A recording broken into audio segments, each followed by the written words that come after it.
हमारे साथ है सुभाष गोयल जी, जो ऐसे घरेलू नुस्खे बताते हैं जिन्हें करने से लोगों की परेशानियां दूर होती हैं। स्वागत करते हैं गोयल साहब का। गोयल साहब बहुत बहुत स्वागत है आपका।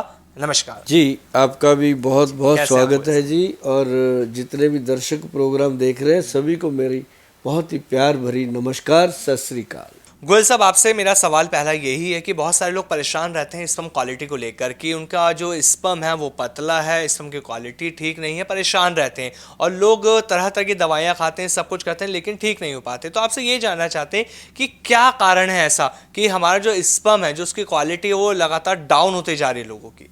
ज़्यादातर जो लोग शराब पीते हैं या कोई भी नशा व्यसन कोई भी है, चाहे वो तम्बाकू गुटखा ही क्यों ना हो, वो इस चीज़ पे इफेक्ट करता है। वो करता ही करता है, वो कोई माने या ना माने, ये जितना हमारे पास एक्सपीरियंस है वो होता ही होता है।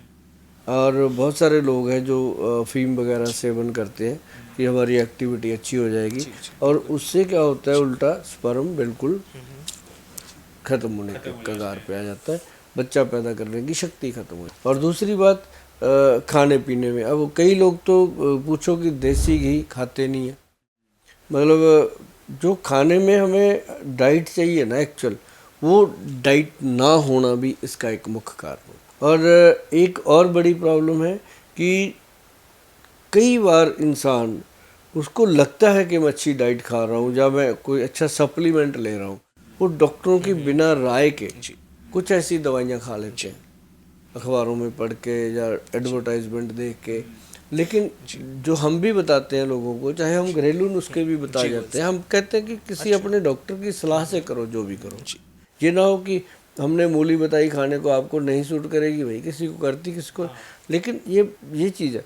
अब जैसे स्पर्म की बात है, स्पर्म के लिए सबसे बेहतर, मैं तो इसका लोगों को इलाज ही बता सकता हूँ जो घर पे हो सकता है। एक तो बेसन डाल के दूध लेना, जैसे 1 चम्मच बेसन 1 गिलास दूध, उसको पकाएं, पका करके उसमें अपने मिश्री डालें, टेस्टी बना लें और उसको बना के पिएं। या फिर उसमें हनी डाल लो, अगर हनी डाल सकते हैं तो वो पिएंगे तो आपको काफ़ी लाभ होगा। दूसरा, आप चने, काले चने, और उसको अगर रात को पानी में डाल दोगे, जिसको 5 बादाम, 5 किशमिश और 1 अखरोट और 1 अंजीर, इस तरह से ये डाल करके रात को अगर रख देते हो, सुबह इसको चबा के खाओ। बादाम हमेशा छिलका उतार के खाओ, क्योंकि अगर छिलके समेत खाते हैं लोग तो उनको यूरिक एसिड बढ़ जाता है, दर्द होने लगता है घुटनों वगैरह, तो वो प्लेन करके खाओ।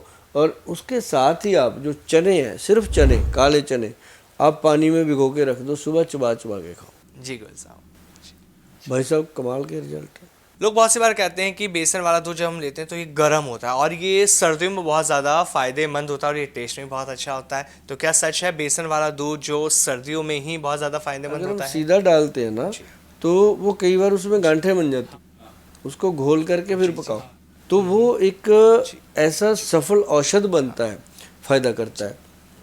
अब अगर हो सके उसमें एक चुटकी भर हल्दी, जो आपकी रसोई घर की हल्दी है, वो डाल दो, तो वो दिमाग की नसों को भी ताकत देगा।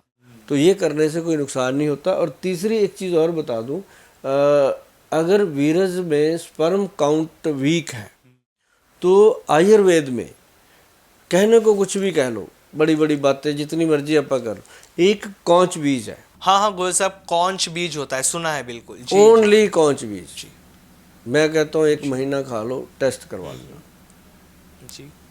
और टेस्ट करवाते ही आपके मुंह से निकलेगा थैंक यू गोयल साहब, पहुंच जाएगा मेरे पास, आप किसी भी दुनिया में रहते हो। जी।